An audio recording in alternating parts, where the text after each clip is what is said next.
edition of 2020 Daily Trail Markers. At 4:20 p.m. Eastern Thursday, Senator Bernie Sanders rolled out an ambitious new plan to legalize marijuana.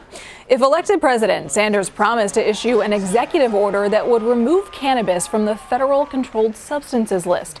In a statement, Sanders' campaign said, "When we're in the White House, we're going to end the greed and corruption of the big corporations and make sure that Americans hit hardest by the war on drugs will be the first to benefit from legalization."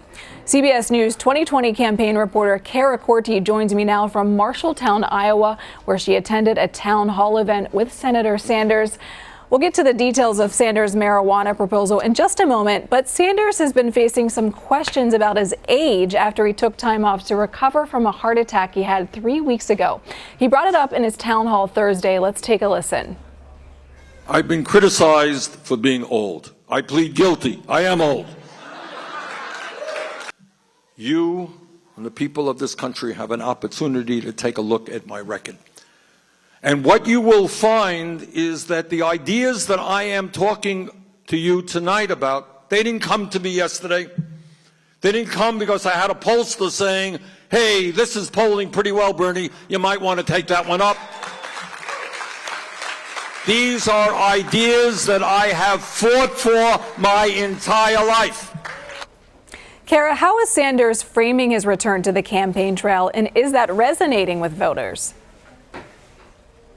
Yeah, well, you could hear there, Nikki, that he was fired up today. He was fired up when asked about Vice President Biden and these reports of him, of his campaign maybe embracing a super PAC. He was fired up when he was asked about, or when he mentioned his age today, and he said, as you just heard, that his record shows he is a consistent, progressive fighter. What he's saying when he brings that up, he's speaking about Vice President Joe Biden, who also has a long record of that is a little less consistent. He's talking about Senator Elizabeth Warren, who in her 2012 Senate bid did not support Medicare for all. So he's saying that I'm a consistent progressive. You can trust me. That's a lot of what his supporters say. I talked to some on the ground here in Marshalltown, and almost no surprise, no one cared that Bernie Sanders had a heart attack 3 weeks ago. They're not worried about his age. And so basically business seems to be as usual as it was pre-heart attack to now post-heart attack. Supporters through and through. He certainly sounded fired up. Sanders outlined some broad proposals on Thursday. Can you walk us through his plan to legalize marijuana?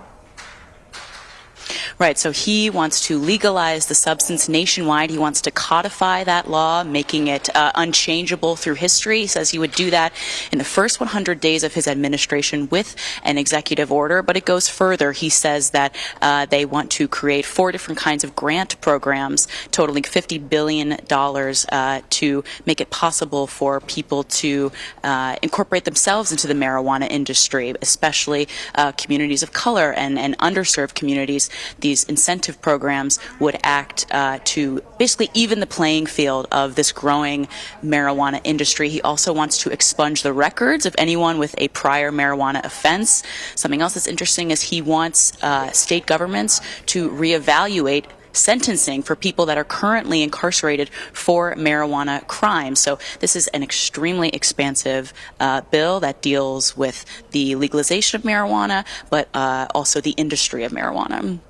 Cara, how did Sanders address the concerns of critics who say that commercialization of cannabis will create a big marijuana industry?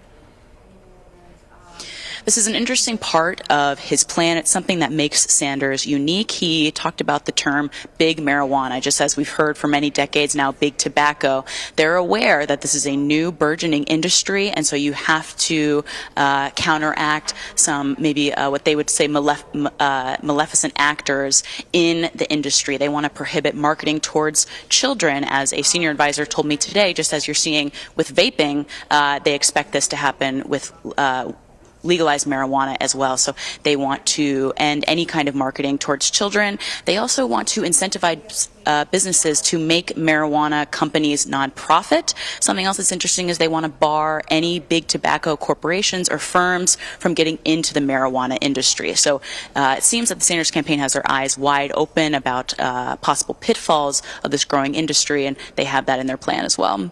It sounds like quite an expansive plan. Let's switch gears for a minute and talk about former Vice President Joe Biden.